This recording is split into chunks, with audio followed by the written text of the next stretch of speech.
filter is located underneath the glove box. There are two screws, one on the left, one on the right, that you can undo by hand.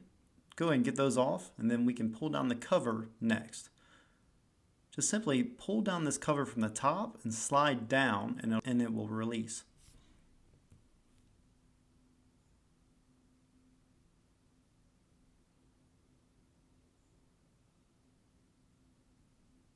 Now, the housing for the cabin air filter is there. Just slide the cover to the left and it'll come right off. Now you have access to the old cabin air filter. Let's go ahead and pull that out so we can get it replaced with a brand new one.